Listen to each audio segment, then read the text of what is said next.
feels like Hagoromo, does it? That's not Hagoromo. No? 0%. Why? How do you know?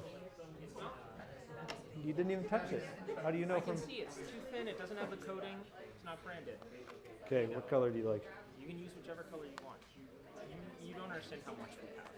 Okay, We have plenty. I'll take 2 colors. You're good whenever.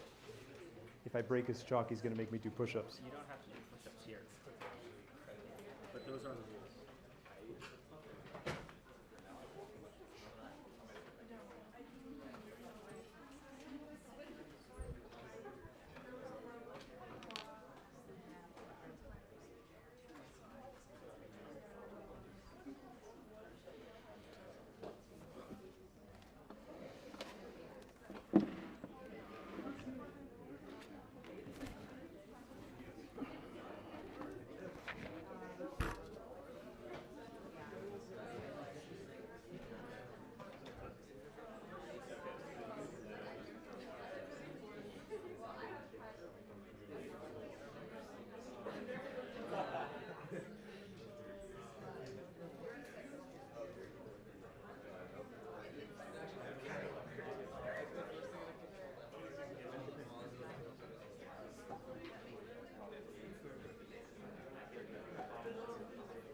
I can speak into the mic. Can you hear me? Can you hear me okay? Yeah, I'm just making sure it comes to the live. Yep.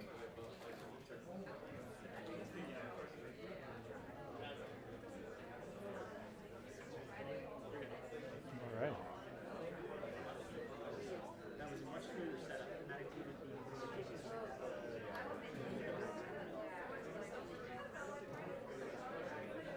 I think we don't actually have a class in here before us, which is nice. There's no class in here so far before us. Yeah. Take some of the stress out.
Okay, welcome back, everybody.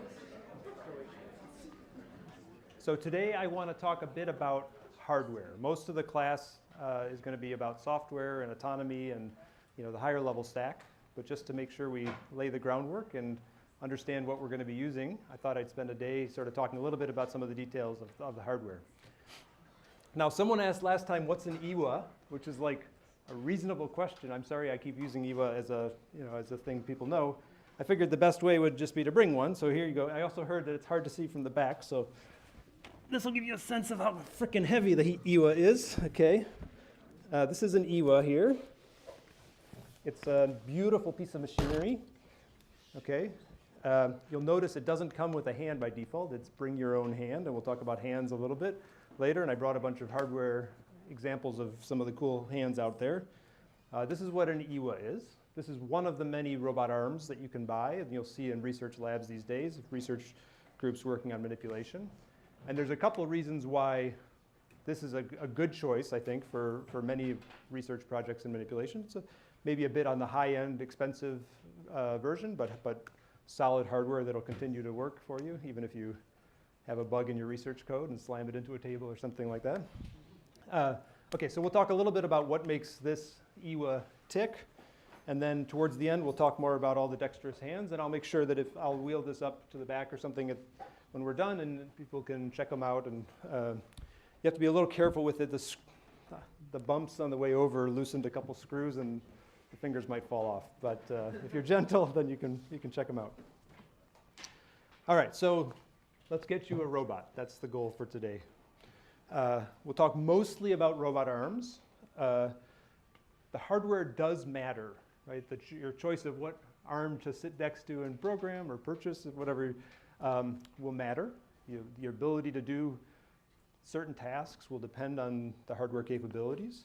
We're going to often use the Iwa, but I'm trying to expand. I'd like to be at the point where sort of, I don't know, when I was young, we used to play these games like Mech Warrior, where you start off and there's like a robot, and you get to pick which bit you want here and here, and you get the little display. I want the class to start off where there's like pick your robot, and you pick your robot, and then you go through and you make all the decisions and use that for the entire class. Most of my code uses Iwa right now. It's not very baked in. If you just changed it for a Panda or something like this, almost all the demos would work, but you'd find a few corner cases where it doesn't work. Okay, so we'll talk about that, and I'll tell you why that's the arm of choice for now. Then I'll talk about how to simulate the Iwa, just at the first level of detail. And I guess the biggest takeaway there is that the physics of the Iwa is not enough to simulate the Iwa, right? The fact that there's joints here and it's actually not falling down passively already sort of tells you that there's something else going on it. And I didn't carry the control cabinet, but there's a whole control cabinet that comes with the Iwa that you kind of have to simulate if you want to know what your commands are going to do between the place where you program your autonomy and send it to the robot. Just give me a second. And then when we get towards the end, we'll talk about, like I said, robot hands. There's a particular hand we'll use the most, but it's not exclusive, and I brought a bunch of different varieties. Yes? Can you plug in the control cabinet to your software? Yeah. So you're going to see that in great detail. Your simulation. Yep. So not directly. We don't run their code in the middle of the simulation. We don't do the hardware in the loop version. You could. We haven't done that as an intermediate step. Okay. So again, when you see things in class, I almost always try to push the demos to deep note. So if you have been looking at the notes, you might have seen it already. Some of the demos I'll do today, you could just get them yourself. If you're on the corresponding chapter, you click launch in deep note, and you should be able to run it just like your problem sets that you're starting on. Oh, I had a big note here to say, make sure you've signed up for Piazza. If you're an undergrad doing the CIM, make sure you've signed up for Canvas. And in particular, you should be signing up for the sections for the CIM. We need to lock that in so that people know which sections to go to on Friday if you're the undergrad in CIM. Yeah? And one thought, it was mentioned in the posts, but one thing that you should think about, I know it's impossible to ask you to pick your project groups now, but if you happen to kind of know who you're going to work with or something, and that would be ideal if you were in the same section. We can maybe try to shuffle things around a little bit later, but ideally, it's easier if everybody's in the same section. But we're understanding because you can't possibly know that completely yet. Okay, and then one last starting point. I do think that understanding the hardware is valuable in just not only, like I said, what you buy and what you can do, but I think having a detailed understanding of the algorithms that are running this hardware and the hardware underneath it will change the way you write your code. And there's kind of a dream, which I share the dream, that like when our machine learning tools are good enough, then you can just get crappy hardware, and the machine learning will paper over all the details for you and everything will work beautifully. Maybe we're approaching that, but we're not there yet. And I think the labs that are doing the most impressive things on real robots with AI and autonomy have often spent a lot of time mastering what's happening at the low-level control stack. And they're not sending current commands to the motor. They're actually have a deep understanding of the low-level control that's running at high frequencies and stuff like that, okay? So this is good stuff to know, even if you only care about higher-level ideas. Okay, we've had robot arms for a very long time. They used to look a little bit more like this. They used to be, and they still do. I mean, there's still lots of places where you'll see robot arms like this in factories or the like, and they're often behind cages or in rooms by themselves doing lots of incredibly useful work. But the robots have been changing over the last few years, decade maybe, and we're working towards this vision of cobots, right? Where robots that are working much closer to people, alongside people. This was kind of a, carefully chosen glamour shot for Rod Brooks back at the time when they were doing Rethink Robotics, and the point was that you shouldn't have to be afraid of having the robot drape its arms over you, right? Which was quite a statement at the time, right? And there's some important differences on sort of, the applications on the left and the hardware that was generated by those applications, and the applications on the right, which Rod, by the way, started that company saying, mom and pop own a bakery, and they want to be able to just unpack a robot and do some very simple things, and anybody can program a robot very simply, and it's going to be working alongside people. That was the vision for these kind of robots. And increasingly, the field has visions of getting robots in every home, right? And whereas the applications on the left, you want robots that are strong enough to lift a car and move extremely fast and are extremely precise, right? And that's different than robots that you're going to let hug you, right?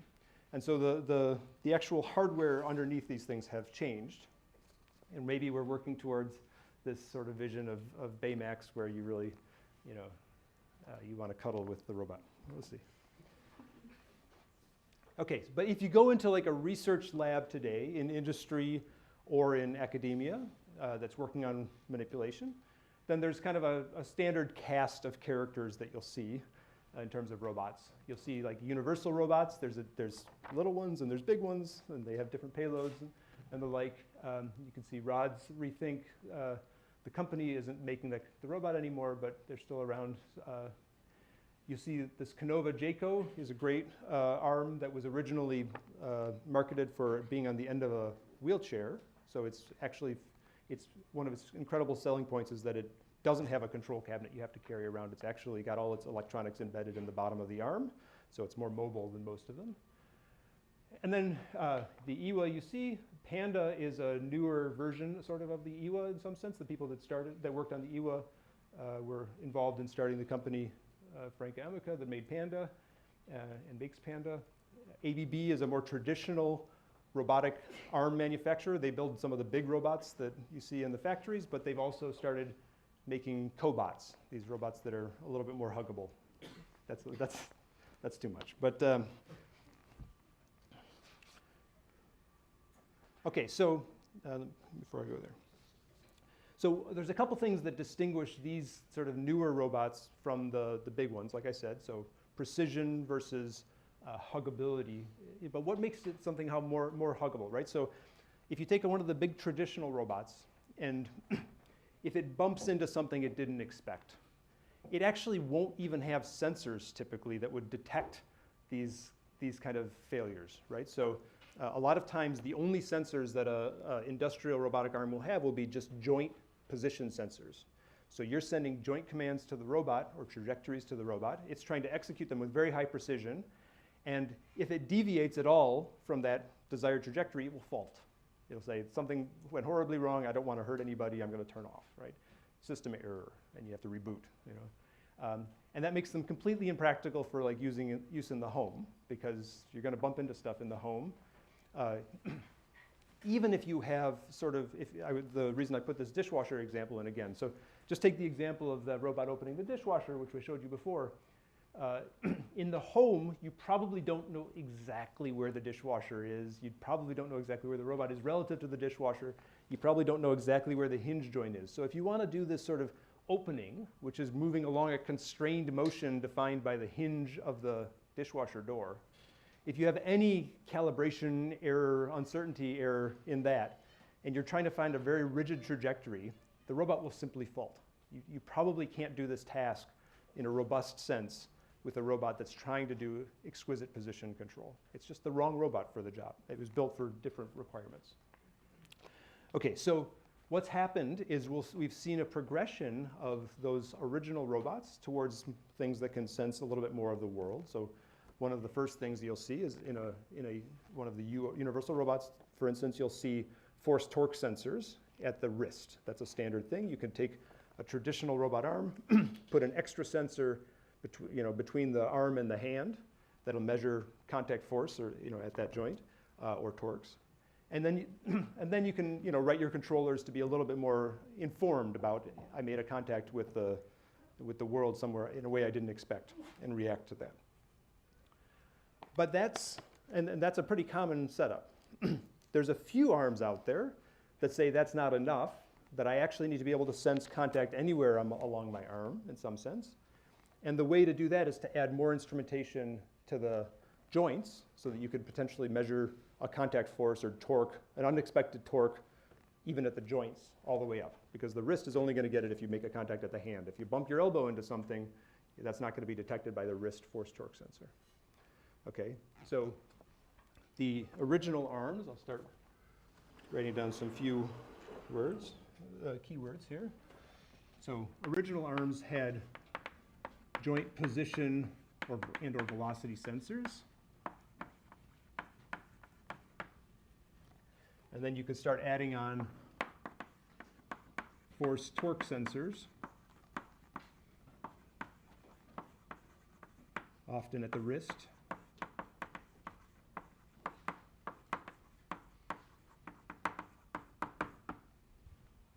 Quick check, someone in the back, is that large enough, or should I write bigger? Okay, I guess I see thumbs up, that's good.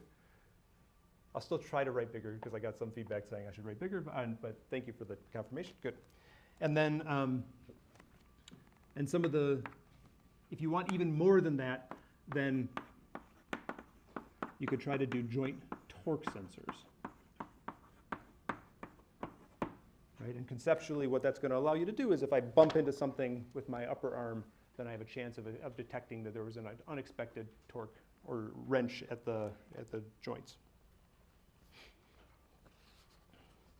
Even more than that, you'll see like the Baymax view is maybe to have, that's the big Disney inflatable robot. Maybe we'll eventually have tactile skin, and there's a lot of groups working hard on that. And there are fundamental limits to what you can do with joint torque sensing only. And at some point, you actually, if you want to be able to understand more about the contact you're making, you actually do need to have something more like a skin. Yes? Well, what does the tactile skin consist of? So there's lots of different ways the question is, what does a tactile skin consist of? There's lots of different ways people do it. Sometimes people will just have arrays of loads of single axis force sensors, for instance, or even binary sensors. Sometimes they'll have an entire camera under the skin, and you try to actually sort of measure deflection of a soft membrane. That would be the other extreme. People call them visual tactile sensors. If we get to it towards the end, we could have a boutique lecture on tactile sensing and get into some of the details of that. Let me go behind you first. Yeah? So does a torque sensor only matter if I want to detect that I got in contact with something and I want to stop, or does it have any other uses at all? Good. So the question is, what would you use? I used as an example that the torque sensor would be if you bumped into something. But if I wanted to pick something up and estimate its weight, for instance, that would be another application. Or if I was already in contact, maybe you could imagine an example of, Tommy carrying one side of a table and the robot carrying the other side of the table, and we're working together then the contact forces that we're exchanging that I would want to measure through some interface like that could be very important. Yes? Could you have texture sensing or like tactile sensing for the arm? Yeah, so people, he asked about texture sensing. So certainly in the hand, people are investing in these visual tactile sensors, and some of them are amazing that you can actually see the prints. People, when they measure things with their sensors, they don't have cameras, and I don't have a camera in my finger, but I do have a different set of sensors that measure vibrations, and we can talk about those when we get to different mechano-vibratory sensors in the finger.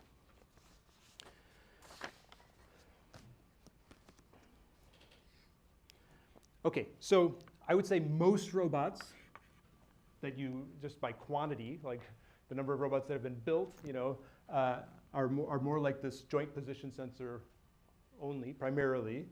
And then we see a lot of joint force torque sensors, and we're getting now, EWA is one of the examples of a system that went a little extra way to provide torque sensing at the joints. And we'll talk about how to do that. Yes? Would just having those sensors be enough to figure out what's the obstacle they bump into and what to do? Because like bump into a wall and bump into like something small is like very different in terms of. That's an extremely good question. So, right, so if I measure a force or torque, especially a point force or torque, then that's not enough to decide if I'm, it could be a person that's trying to command me, I should push this way, or it could be a wall that is immobile, and I don't have enough information just from that. So you need some greater situational awareness of the world in order to decide what to do with it. I think a very standard thing to do with it is if you sense torque you didn't expect, you stop, just so you have a safety case. You don't hurt somebody. But doing something better once you've made unexpected contact is a dream. And there's also, I think, another point to your question is having just a point sensor is often not enough to know. If you just have a few joint torque sensors, there's information limits of what you can tell. If someone was pushing you in two places, you might not be able to distinguish that between being pushed in one place or being pushed by a surface versus a point. There's kind of an information bottleneck there. Yeah? Are joint torque sensors used in control as well? For sure. Yeah, that'll affect the way joint torque sensors are also used in control. To repeat the question. Good. Okay, so because these are so common, and this is less common, as we talk about control, you'll see that most robots today, most robot arms, let's say, are position controlled.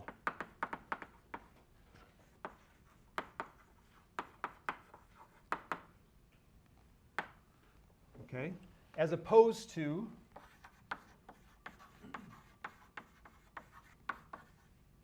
torque controlled.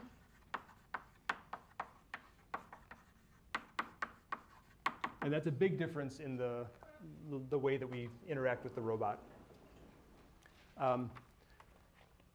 It's actually fairly subtle why that is. And I think it's worth just saying it once for you. This is like, if you want to impress your friends at a party and you're talking about joint controlled robots, this will be good for that moment. Why are most robots position controlled? It's a subtle thing. Like a lot of people know that they're mostly position controlled, but not many people know why. And here's why it's a little subtle, right? Is because most robots use electric motors.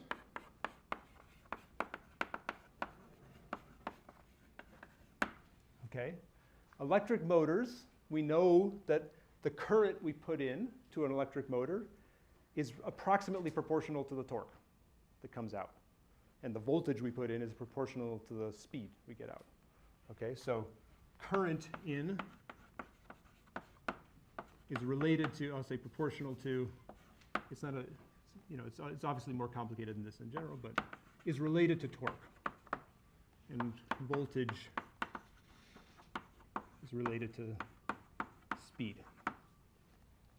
So if I know how to do torque or current control, I know a little bit about electronics, we can do current control, that's not so hard. Why can't I do torque control? Yeah, just a second, yeah? And yet, yeah? Yes? It's like inefficient to go between the two, like there's going to be a lot of air that accumulates.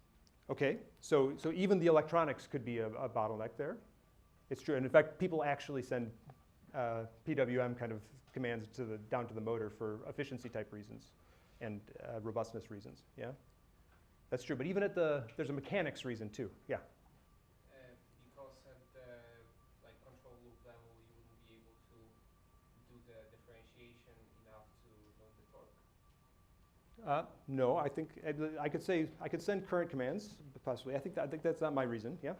I imagine you mostly want to send commands when you want to move the arm, and if you want to hold it steady, you don't want to be sending anything at all. Versus to hold an arm steady, you still need some torque. Okay, that's a great point. So, torque is talking about accelerations and motion.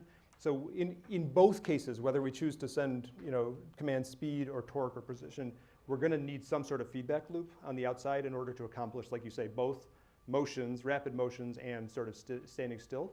So in either case, we'll need a feedback loop, and you're right. I hadn't addressed that part of it yet. Let me tell you my reason. These are all good reasons, right? So the problem is that electric motors like to move fast.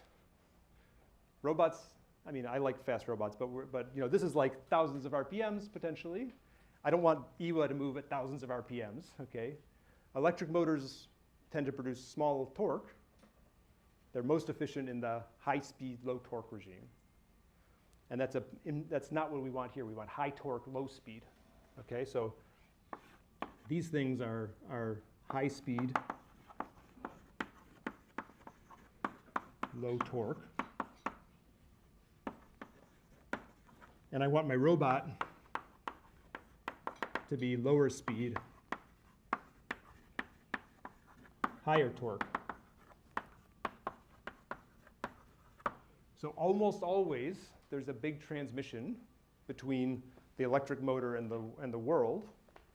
And those transmissions are complicated and lossy and messy, and they break, right? So you can do that with pulleys, you can do that with more complicated things, but if you were to look inside here, and we will look inside here in a minute, you're going to see complicated transmissions, right, with harmonic drives or planetary drives, okay, that have gears meshing and lots of messy stuff happening in the middle. And the conventional wisdom is because of the friction and compliance. I mean, so gears do things, like when you put them under load, right? So the best case is you just have two gears and they're moving along and everybody's happy, okay? But already, if you just change your mind and move the other direction, there's always a little gap, okay? That's called backlash. So you get a little bit of a backlash when you go. That's the first thing. When you put them under load, the teeth of your gears are actually going to flex and bend, right? And then there's all kinds of friction happening inside here. So the conventional wisdom is that even though you can control the torque on the motor, that does not map nicely to the torque on the other side of the transmission. So if you want to control the torque at the joints, you can't just do that from the current. Okay, so how do you get around that messy transmission? You put a sensor on the other side, on the robot side, the output shaft, okay, and you try to close a feedback loop. So instead of commanding the motor side current or velocity, you'll try to command the robot side position or velocity or torque. And it's just much easier to put a position sensor on the output shaft of the robot, okay? And so you get big transmissions,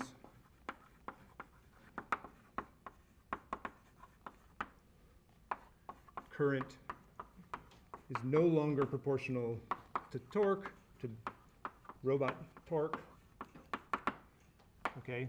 So the solution to that is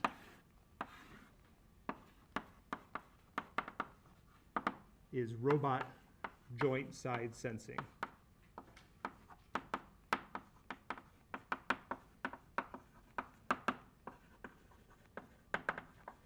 Typically position sensors. Okay, and then we start at our first level of feedback control. We'll close a loop that sends currents to the motor in order to drive the output shaft to the desired position, velocity, whatever. Okay, and the most common form of that is a position controller. that you'll see on a lot of robots would be a PID control, proportional integral derivative control. How many people have seen PID control? You don't have to have seen it, yeah? It's good, yeah. So it's a good chance for me to just introduce my notation real quick here. So we're going to use Q for the joint angles. Okay. In general, Q will be a vector of all the joint angles, but in the single motor case, we'll just have Q be a scalar for one joint angle. I'll say Q desired is my desired joint angle.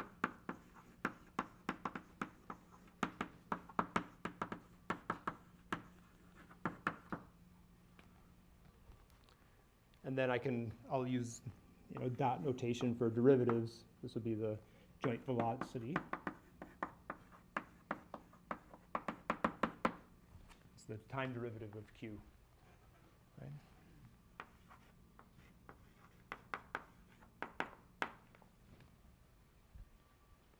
Yes? Do you define the joint angle relative to the length or to the world length? That's your choice, but typically it's internal coordinates, like a relative coordinates. Yep. Yep.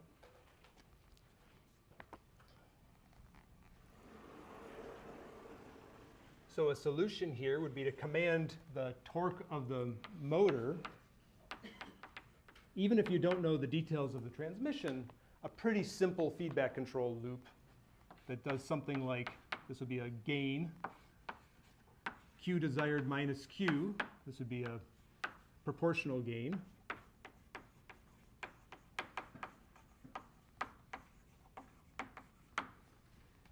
Which says if the desired is higher than this is typically a positive number, it's always a positive number, I guess. When this is higher than this, then I want to just add more current, more torque at my motor. On the motor side, I can control that, right? That's the simplest one. So if I'm trying to be here, I'm actually here, push harder, okay? You would typically augment this with the integral and the derivative terms, okay? So you put an integral in here from 0 to t dt of Q desired minus Q, okay? That's saying that, so the reason you need to do that, for instance, is let's say I'm trying to get here, okay, and I'm actually here. Gravity is applying a torque against me. So even if I just had a proportional control, then it will come to a steady state wherever the command I'm sending exactly balances gravity, but it's not actually going to have zero error. Okay, so to compensate for the DC term, the constant terms that you weren't modeling, you put in an integral term that will zero that out. Okay, and then you can do a little, I forgot my Ki. Okay, that's the integral gain.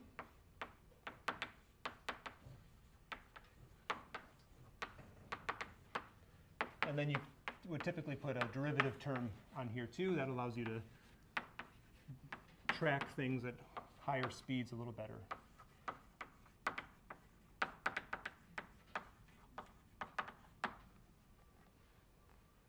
Yes? Wouldn't you need to change the integral gain while the arm is moving? So the question is, do you change these gains while the robot's moving? And the surprising answer is no, almost never. But there's actually a very subtle reason for that. And I was going to say that. So it turns out that PID control works shockingly well for robots, okay? And it's deployed often. And you typically just pick KP, KI, and KD once in the factory and you let it go. And that's surprising to me. When I really stopped and thought about that, I was like, wait a second. How does that even work, right? Because you would think if I'm holding like a jug of milk at full extension, then I'd be at a very different dynamic regime than if I'm having my arm down, right? The loads that the robot experiences are very configuration dependent. Even if I'm just holding my arm out, forget about the jug of milk, just holding my arm out is requiring very different torques than what I'm doing here, right? Actually, some robots will overheat. If you take too long with your planning algorithm, with your robot like this, you might see smoke coming out. This robot and a lot of the more expensive robots actually put brakes in every joint. So when you're not moving, it'll actually turn the brakes on just so it doesn't heat up its motors. Okay. But what's surprising is even though the dynamic effects are very different, you can often get away with Kp and Ki and Kd being fixed. So what's the alternative? So a lot of times people, in other fields, you'll see things like gain scheduled control, where you'd have in different operating modes, you might use different gains. Like in an aircraft doing interesting things, you'd expect to see a gain scheduled controller. Okay, so it's actually pretty subtle why that works. And the answer may be a problem for some of you on your homework, but I'll give you a quick view of it here. Is this sort of important thing called reflected inertia.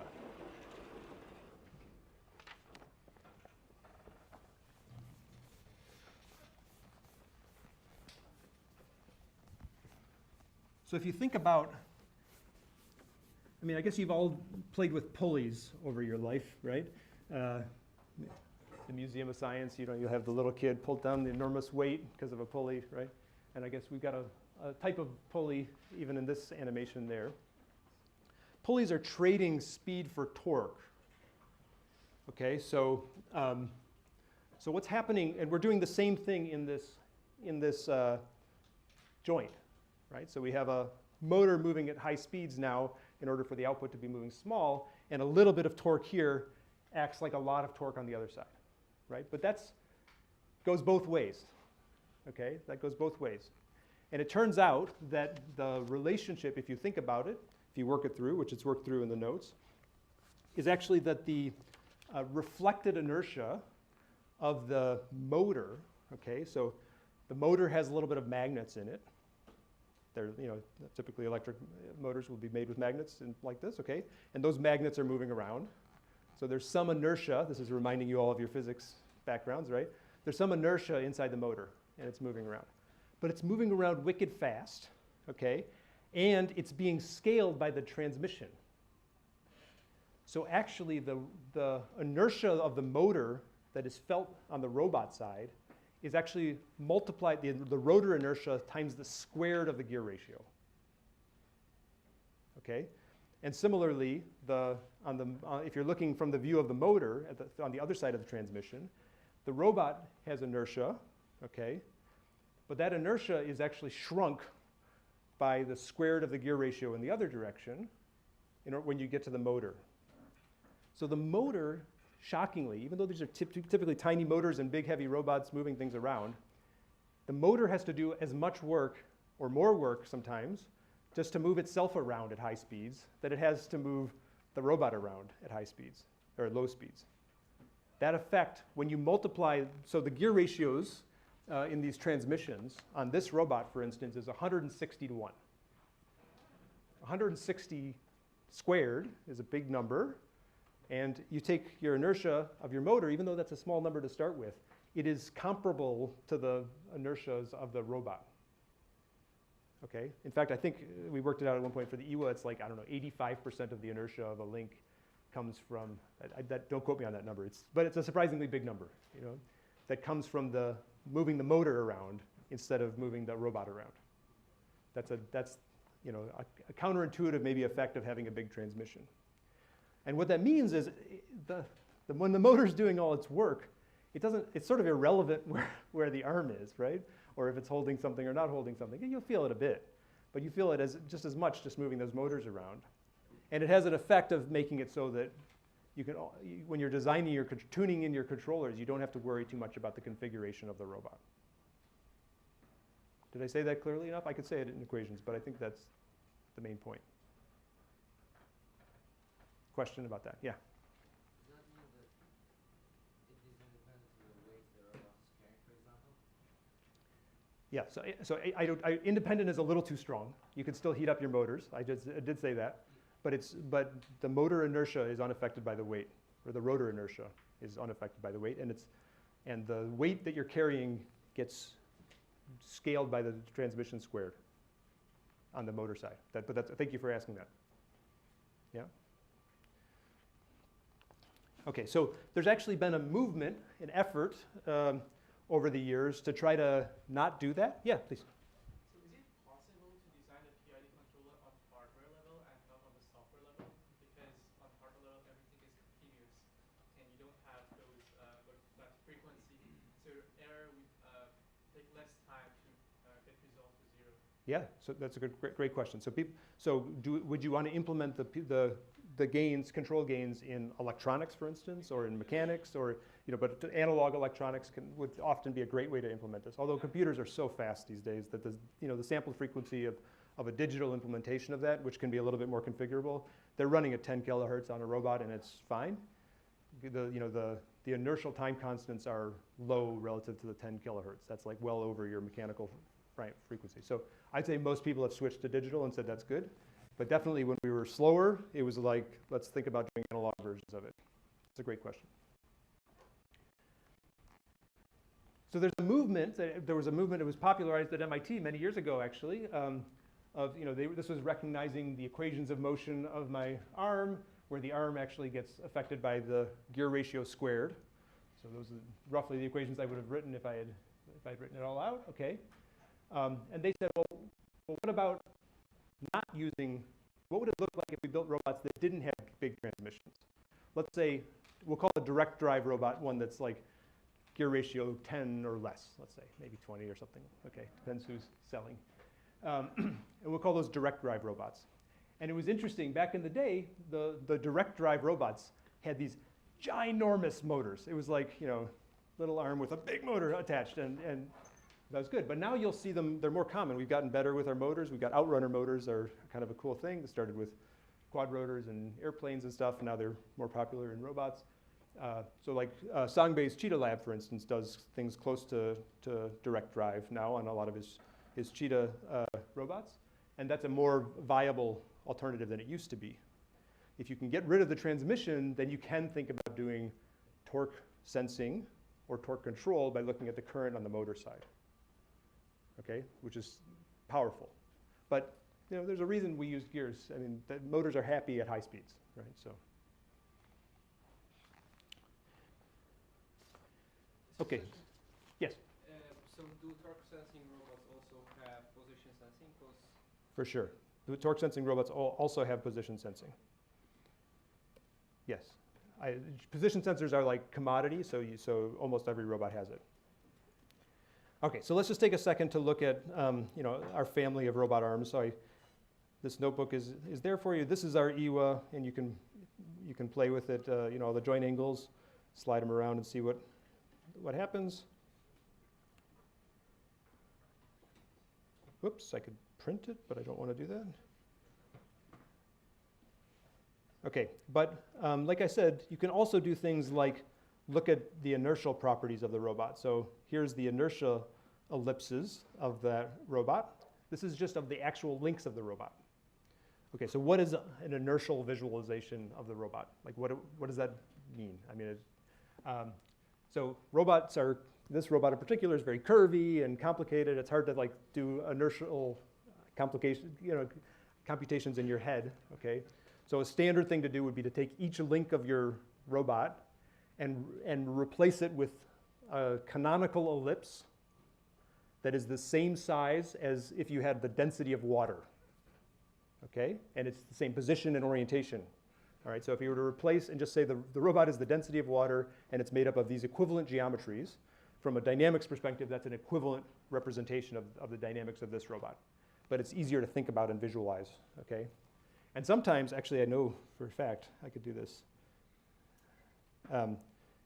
If you get different robot descriptions from the manufacturer or whatever, right? This is just a different version of the EWA. I'm pretty sure, I didn't actually check this, but yeah.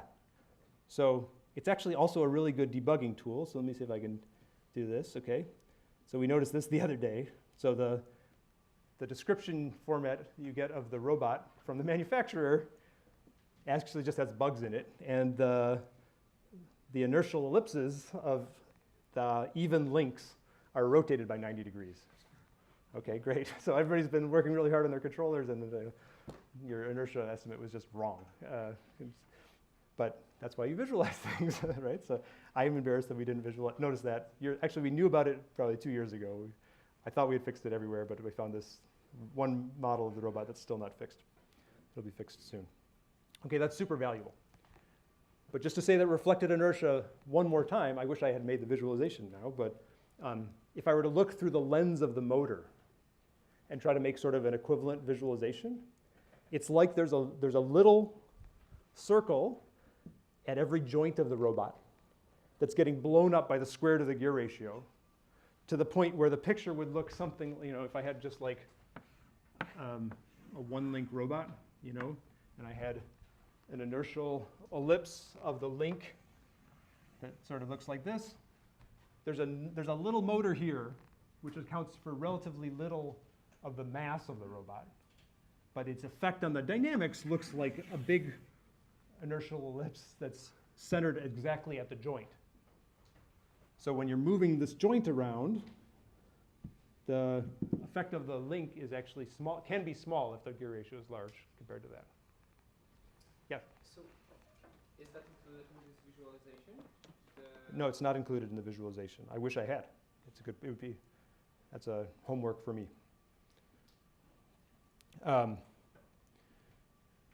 And then you can see, you download the manufacturer's specs for all the, whoops, that's just a space.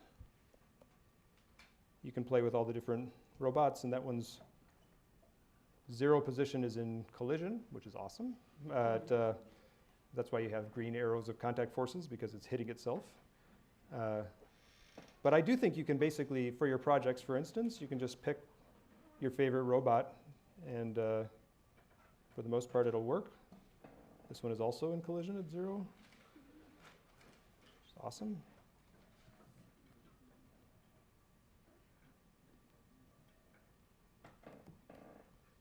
Here's the UR3, okay, but they're all there. Right, and we have, the robotics world has an ecosystem now where the manufacturer will publish their specs, and then we fix them a little bit, I guess, but then, you can work with any robot. So, I've seen that a lot of motors are sort of flat and round. Is that sort of to help out with this issue, or? So I think there's different types of motors. So some of the, I think some you see frameless motors and stuff like this that can be very big and flat. It would depend on exactly which technology you were looking at. Yeah. For like the legged robots. Yeah. So Songbei's got a particular way of winding the coils to get closer to direct drive, and they tend to be much wider. I'm not an expert in his latest designs though. Yes. So you mentioned there's a type of robot which has wheels, so that it's self-contained and can move on its own. Yes. Is it this one? And if so, does it also simulate the motion of those wheels, or does it only simulate the joints in the motor? So I'm biased, but I think Drake's awesome. And the mechanics engine is awesome. And one of the best tests we had, my daughter was doing FTC, First Robotics, and she had a Mecanum wheel. And we just put in the geometries of the Mecanum wheels, rollers, and that thing just drove just right. It's not tire mechanics, right? But it's just the friction of the contact forces of the ground or whatever. You could drive it around. It was super fun. Maybe I'll put that as an example. So you can simulate that. It's not simulating tire mechanics. So typically, if people are doing racing cars, they will have special purpose, magic tire models and the like to capture the pneumatic tires on the road and stuff like that. We're not doing that. But in terms of a basic physics engine of rigid bodies interacting and getting the right forces, it'll do all of that. This one doesn't have wheels. We'll have versions that have wheels coming up. Okay, so if you want to do torque sensing, then there's various ways to do that. Let me show you how EWA does it. The basic idea, of course, is that you put somewhere in your linkage, but on the robot side, so the motor's over here, it's got a lot of different, this is a harmonic drive gear unit, and on the end here is a torque sensor that's measuring the joint torque. It's a beautiful, I think torque sensing, to get it right and performant requires exquisite engineering, and I think they've done an incredibly good job of this. Strain gauges are finicky and the like, but there's some incredibly good engineering that makes torque sensing viable in this robot. and it's a little extra shaft at the end of the robot. Okay, and that allows you to do things like stop if you run into something and you didn't expect. Sorry. Or potentially do better control. And one of the ways that that was popularized, actually, when this is Sami Hadaden, when he was a student probably at DLR in the German Aerospace Research Lab. And he's showing off how valuable it is to have joint torque sensing in order to make safe human-robot interaction, as you can tell. But it's just sort of, I love that as a sort of famous set of videos because he just keeps hitting himself at high speeds with a robot to make a case. And Sammy's like a pretty established roboticist now. He was one of the founders of the Franka Emika company later, but back in the day, he was hitting himself in the head with robots at high speeds, right? And making the point that that having the ability to sense a force and a control system that can stop quickly enough. I mean, that still looks like it hurt. I don't know, but they built up. His thesis was about building safety cases for robots, right? And it really can be a difference maker. It also allows you to do different types of control. So I told you that a lot of our arms will actually fault if you deviate from a commanded position. Okay, but if you're thinking about more in the torque space, then you can say maybe my goal is just to be able to produce some amount of torque at the end effector. When I'm in contact, I'm going to push with a certain amount of force, and I don't care what position I'm in, right?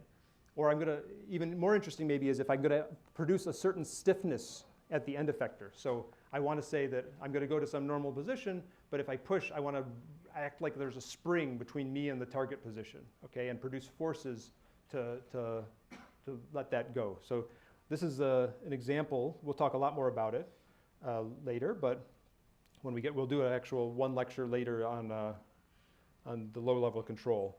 But the first thing they do to show they've got mastery of the dynamics of the robot and torque control is they'll show, first of all, that they can just cancel gravity out and make the robot act like it's not there.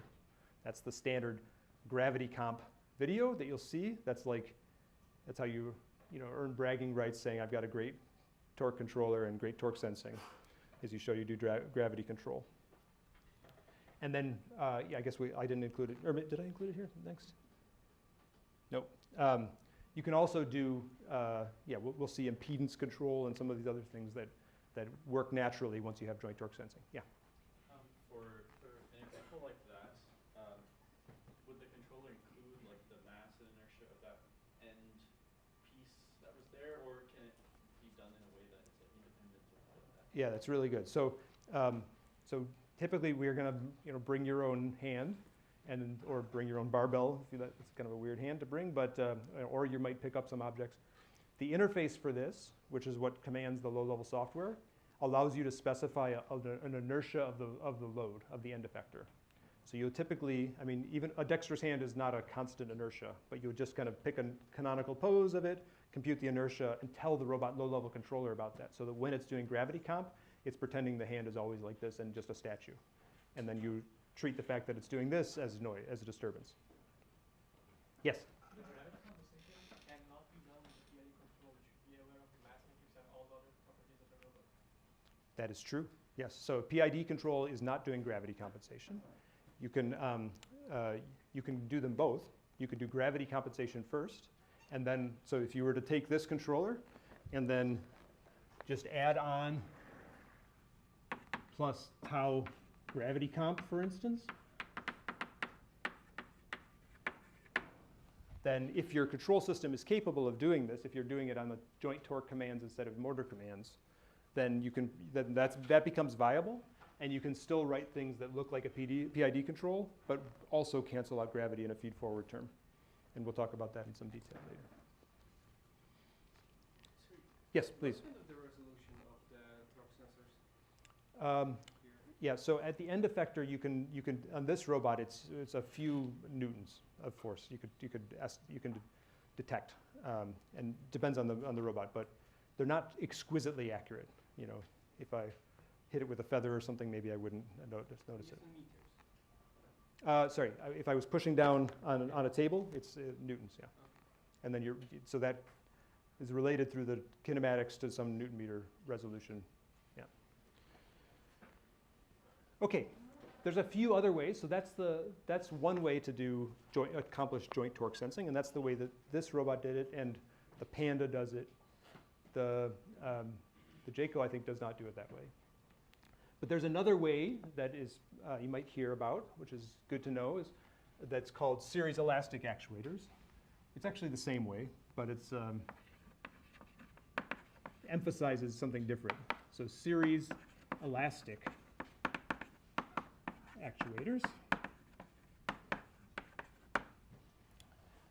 which says I'm going to take my motor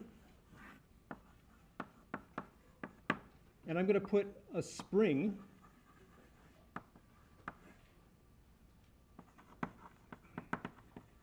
in series with my motor, and then this is my output shaft, okay?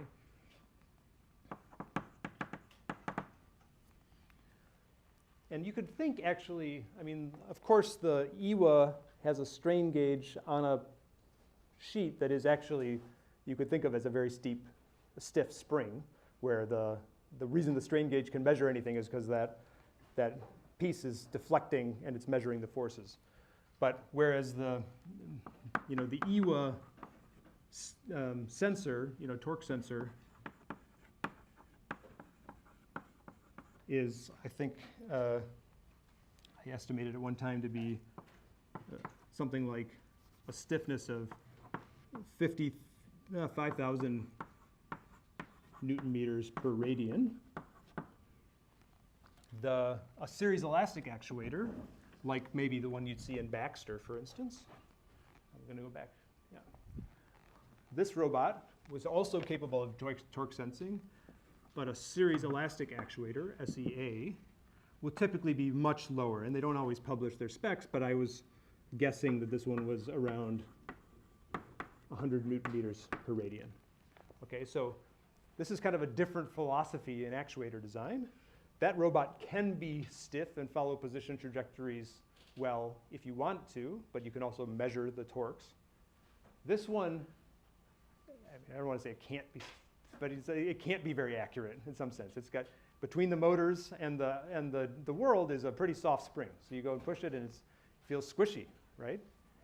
So this is a very different regime. And a spring is a torque sensor because you can measure the deflection of the spring and estimate the force or the torque, okay? So this time, now if I just take my old conventional sensors, which work really well, and I measure the position of the output shaft and the position of the motor shaft, and I estimate that difference, then I've got the deflection of the spring, and I've got a good torque sensor. I'm going to distribute the questions, yeah. Yeah. Is it possible with good enough control to have those two approaches behave the same, or is, say, series elastic intrinsically always going to be floppier? So so the question is, can you produce one or the other from the other one using control? And the answer is yes, up to your bandwidth limitations. So there is actually some bandwidth limitations of your motor. Your motor can only change its command at a certain frequency, for instance. And there is a mechanical bandwidth that comes from the spring. So you will at some point have a bandwidth limitation on your whole system that will be lower bandwidth capable on the very soft spring. So I think the best motors might not be able to act like a stiff spring if you've got an SEA. And I think in practice we see that difference. You can also do, Baxter was a famous series elastic actuator, Hebi Robotics. There's a few others that market these series elastic actuators. You can also do torque control with hydraulics. If you choose to build a hydraulic robot, this is the Atlas robot. This was the first version of the Atlas robot. That was a hydraulic robot. So if you're pushing fluids around and you have valves, then the differential pressure across the valve is proportional to the forces or torques that you're producing. So that's another option, but less common. And even Boston Dynamics, when they went to build Spot, made an electric version. I think that's extremely good for laboratory and development and stuff, but it's a little bit less viable maybe to have those in the world. Okay, that was kind of a quick run through robot arm hardware. Any other high-level questions? Yeah. Another question about 3D Scholastic. Yeah. Does the spring decrease accuracy of position, or are you reading after the spring? You read both sides of the spring, and that's actually, so by virtue of reading the output shaft, you do know where you are on the output shaft. It's the difference of those two signals that tells you the deflection of the spring. So you always do have that output shaft. It's just a matter of whether you can control it, right? Your PD control might not be able to regulate a position command accurately. Good question. Yes? So to clarify, that spring is it like a torsion spring basically? You can do linear or rotational joints for almost anything I've said today. You can, so I've seen both. Sometimes I've seen electric motors with with screw joints that are, the spring is actually a linear spring. I've seen rotary springs. Yeah, either one is possible. Cool, okay. So let's go from the robot arm hardware into a simulation, okay? And there's more to it than just the physics, right? So we talked about the hardware station diagram abstraction, and EWA doesn't take in torque commands. It takes in position commands, and then an optional feed-forward torque. That's the messages that the control box that you get when you purchase the EWA is listening for. And it outputs the commanded position, the measured position, the velocity, estimated, the state estimated, the torque you commanded, the torque measured, all these different things, the torque external. Okay, so it's trying to say, these are the torques that I expected from my robot mass and the barbell that I told it about, and then from the difference. And you can just look at the torque external and just see the unexpected forces. Okay, but how do we actually achieve that in let's say our simulator here? I'll stop this old one.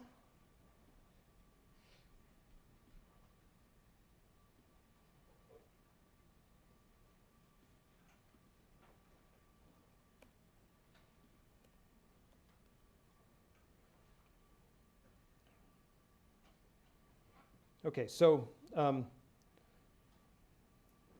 first thing to know is we have a physics engine. That physics engine is called multi-body plant.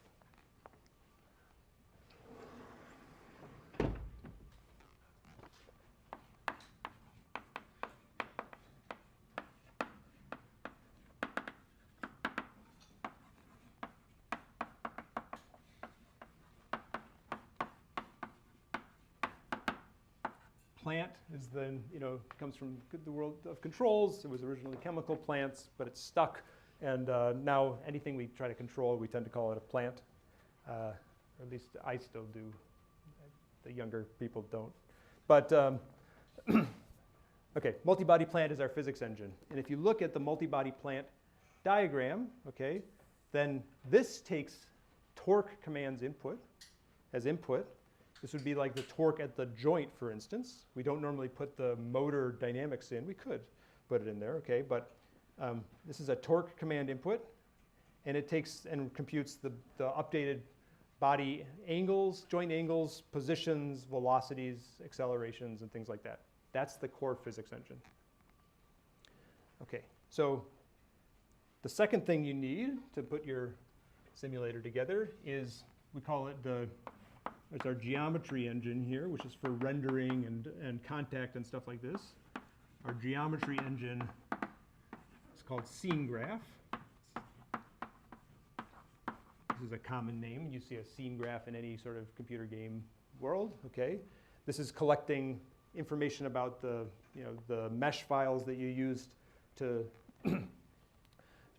define your robot. It can answer queries like how far away are these two meshes from each other, which are some pretty heavy computational geometry happening inside the scene graph, but it can also very quickly tell you if things are in collision or not, okay?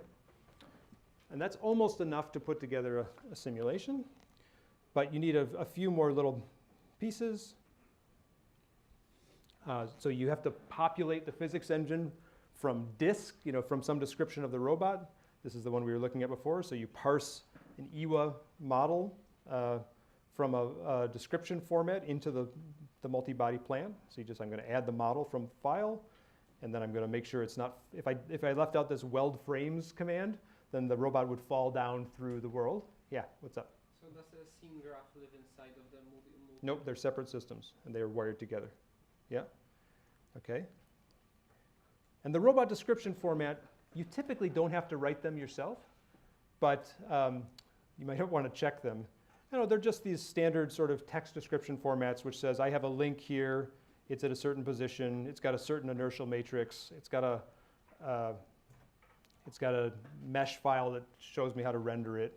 It has certain material properties. Okay, so if you did find a robot, if you're making your own robot and you wanted to add it to the simulator, you would end up writing a robot description file like this. But nowadays, you mostly just find the existing ones and use them. Okay, and then scene graph is this simple thing that takes in poses and outputs all the geometry information. And if you put that together, I'm going to run all the way down to this one. And you run your little simulation, and this is what happens. Okay, I commanded 0 on the input port, and I just ran my simulation, and that's what the EWA does. Okay, so torque command is 0. That's so I've never seen a real EWA do that. If I did, I would quickly assume that the robot was broken. So don't do that, right? But that is a complete physics description of the EWA, right? And the rendering enough to make the geometry work. Yes? So for actual, this robot to stay upright, the torque that is by default, is that something that the manufacturer encodes into some? That's exactly the point. So the point is that I don't send 0 torque to this. The robot, the control cabinet is doing some extra work to do gravity compensation, to turn the brakes on and off, okay? Right now, since it's not plugged in, the brakes are just locked and it's sitting there, okay? But in general, I have to, in order to understand how my commands are gonna affect the robot, I actually need a mathematical model of that low-level controller, okay? So that's the next piece. There's various ways that we can model that. I think we know what the governing equations are, but partly because they run it at 10 kilohertz on specialized hardware, and we don't want to slow down our simulator to run it that way. We actually make slightly different models, abstractions of that controller on the real robot. Okay, so we can add our an inverse dynamics controller as a simplest model of what's happening on the robot. It's one more diagram here, one more element in the diagram here that takes in the estimated state, the desired state, and produces torques. Okay, and if I add that in, then I get a diagram. Oops, what did I do?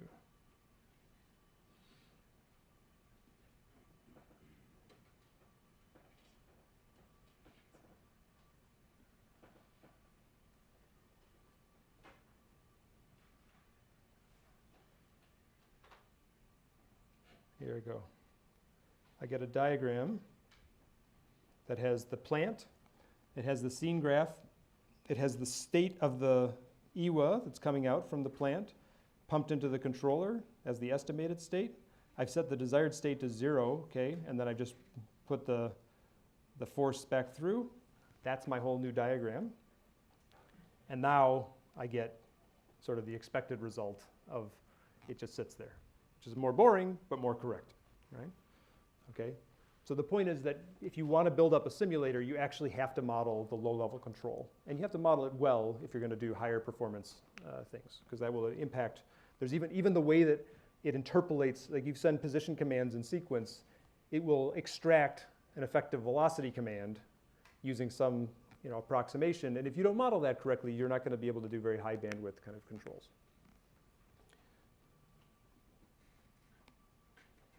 That's the state interpolator business.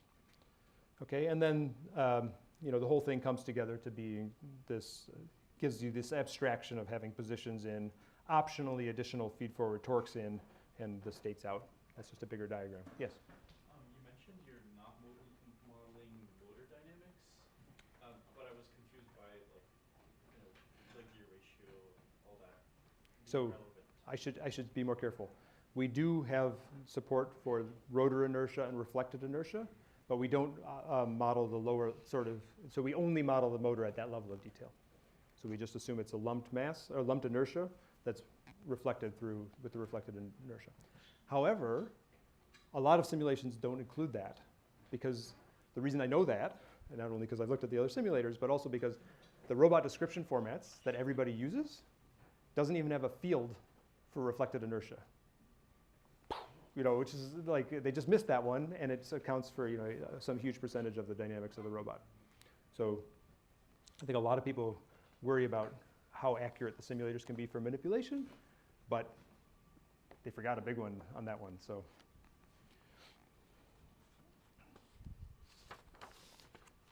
Cool, okay, so that's a basic story of, you know, robot arms.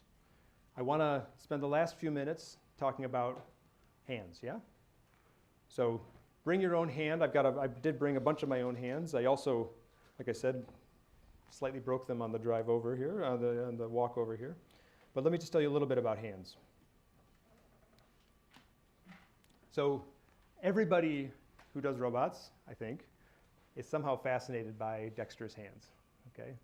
You can't, you know, you can't not like the idea of having a human-like hand on the end of a robot, right?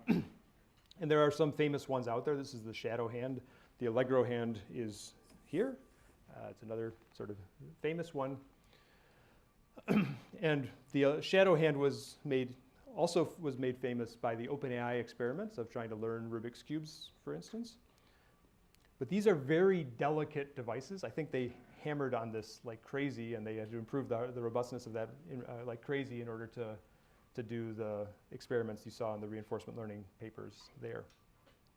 And I think in general, most people would say that dexterous hands are still not quite ready for mainstream. They're very much a research product. If you go down the dexterous hand route, you're going to expect lower quality sensing information, things that lose calibration, things that break, cables that snap, stuff like that.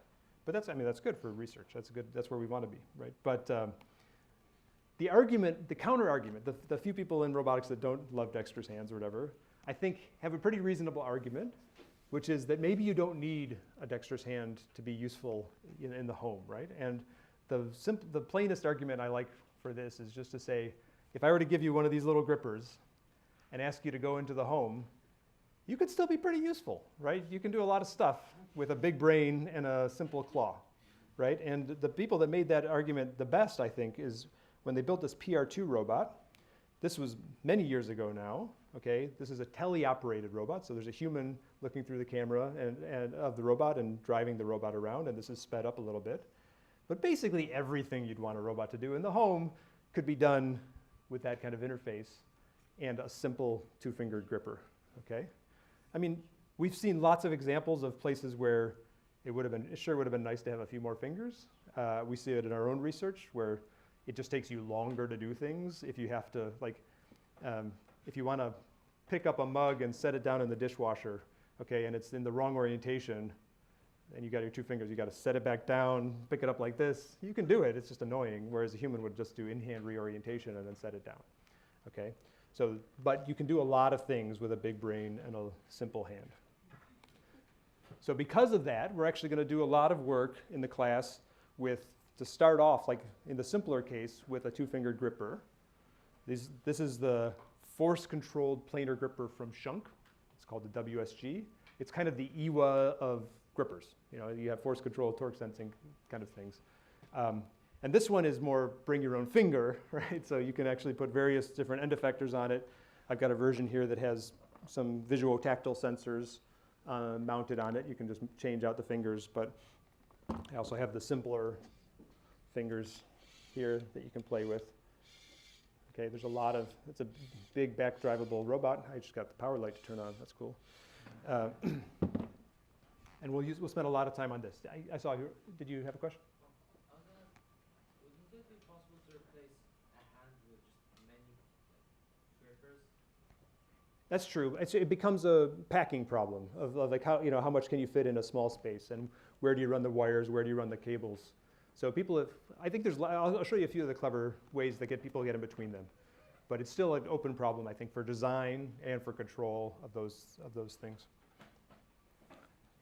So here's the ones I brought today. I've got a Sandia hand here, which is a beautiful, fairly dexterous hand. Okay, it's got cameras in its grippers, in the gripper there, which is, I actually expected those to be more useful than they were. It's kind of, like you can only do so much when so you can sort of see what you're gonna do, but then when you get close, it's just like, So we ended up using those more. We were using those on Atlas. We would occasionally go like this and put one hand out so we could look at what we were doing over here, Because this one was kind of just didn't help that much. You'll see a lot of people will mount cameras on the wrist now, so you get a little bit of throw. Actually, Spot also has a camera in its palm. This is the iHigh hand, the iRobot Harvard Yale hand. It's a beautiful sort of under-actuated hand. I'll tell you more about that as we go. Okay, of these robots that have less actuators than degrees of freedom in the hand, and cables and springs to make them still useful. The Robotique 3-fingered gripper, this is the one we use the most on Atlas because it's extremely robust. We actually, this is a beautiful, beautiful hand, and the story I'm about to tell you is completely our fault, not iRobot's fault. But we were working with Atlas in the competition, and we had to pick up these boards, like 2x4s, and throw them out of the way. It was a disaster response. So it's like there's boards strewn in front of the door. You have to get through, so you have to pick them up. And we we went like this. We picked up the board, and we had snapped a cable in the hand. It's like, oh. So now for the rest of the competition, we had to walk around holding a 2x4. We were like trying to do everything with our left hand, and they're like, why are you holding the 2x4? Well, our hand broke with it completely welded on the thing. So after that experience, we went to these like massively rigid, strong hands. It's a beautiful but heavy hand. We actually fell on top of it. We dropped the robot. Our walking controller failed and landed on top of it. And it was bent, but we bent it back and it kept working. So that's the other end of the robustness trade-off. And then the Allegro hand I mentioned before. This is kind of, there's newer versions. You'll see a few research labs. Poolkits Lab has been playing with one here. There's a number of groups that have been trying to make a newer version of the Allegro hand using Dynamixels, if you know what those are. So I think it's a good time to be thinking about hands again. There's also like a ridiculous number of humanoid startups all of a sudden.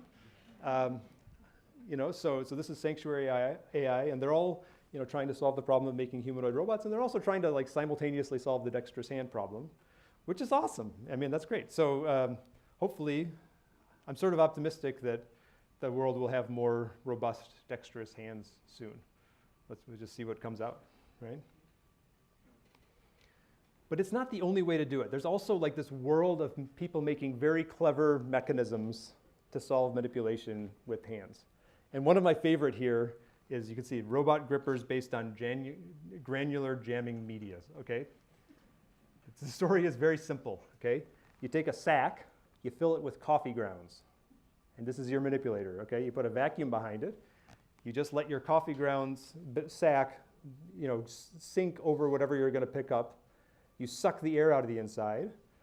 The coffee beans jam, and it becomes rigid, and it picks up anything. Like, watch this. This is just incredible. Okay, it's literally coffee grounds in a sack. That's the actuator. Yes?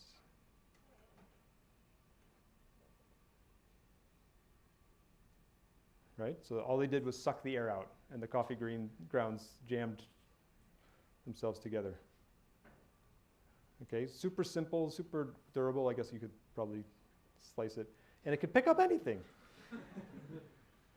Right? It's not so good for like buttoning your shirt or tying your shoes, but for just picking stuff up, it's pretty darn good, I think. Okay? It's a real egg. Yeah. Okay, so that's a pretty good one. There's also a world of people building soft hands now. Okay, so things that are using soft actuators potentially, certainly soft materials to make, these are pneumatically actuated hands.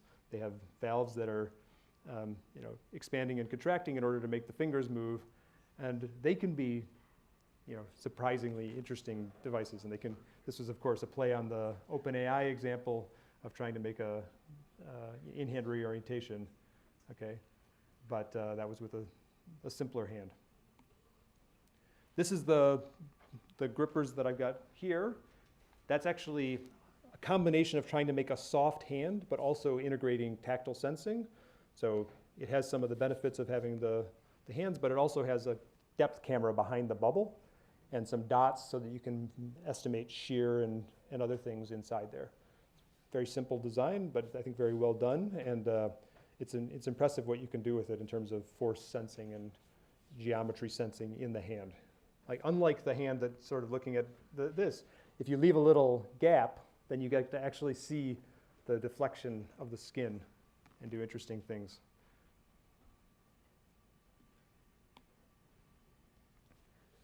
There's a bunch of mobile manipulators. We'll talk. I'm gonna allocate a little bit of lecture time, definitely, to talk about mobile manipulators. Carefully thought to be right before you finalize your project ideas, so that maybe a bunch of you will do mobile robot kind of manipulation for your projects. Okay. This is the PR2 I showed you fun examples of. Fetch and HSR were kind of the one-arm versions of it. This is the Everyday Robotics project from Google. Spot, of course, you know. So I think this is okay. Mobile manipulators are obviously good, obviously interesting for research. It's extremely hard to buy one. There's not really many that you can buy anymore. The PR2 sort of eventually died, and you really can't buy as fully featured as a PR2 manipulator today. So there are not as many around as I'd like. And so Spot, in some ways, is one of the better choices for mobile manipulation. It's kind of frustrating just in the sense that you can't see the table. You know, you gotta only use the hand camera to sort of see the table that you're trying to manipulate. It'd be nice if it had a head, but it's pretty good. Of course, TRI actually built their own custom hardware, and I think groups that are working on seriously on mobile manipulation are often in the position of building custom hardware because we don't have great mobile manipulation options right now. I think as soon as it becomes commercially viable, then we'll see lots of great hardware coming out. But we're in a sort of a quirky time right now where they're not available. Okay, so I want to end by telling you about my favorite robot of all time. Okay, it's kind of, you know, it's the thing they ask you at parties, like, write on your name tag, what's your favorite robot of all time? And I answered that I like this high-speed hand by Ishikawa. Okay, so the idea here was we're going to build a semi-dexterous hand, electric motors, but we're going to just forget about the fact that motors overheat. We're going to overclock our motors, basically, remove all of the safeties, and just inject a significant amount of current for a small amount of time into these motors and see what we can do. And this was actually a long time ago, okay? But they got some wicked fast and super awesome. They did it also for tracking cameras. So this was before computer vision worked. You had to track, you know, white objects on gray backgrounds. But if they did it with a foveating camera and high-speed actuators, they could do that. They had actually some tactile sensing. But you're going to love what this thing can do.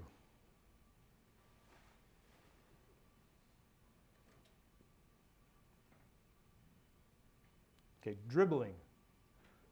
That's like easy to write on there. Pen spinning, okay? Throwing, that one's pretty cool too. Okay, this is high-speed video. Here we go. I'm not sure what the choice of the middle finger was doing, but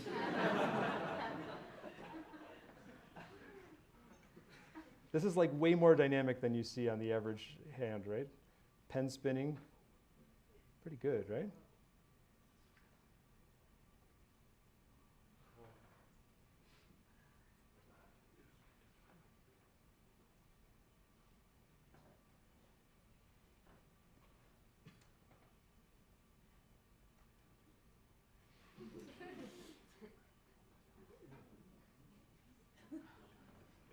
Pretty good.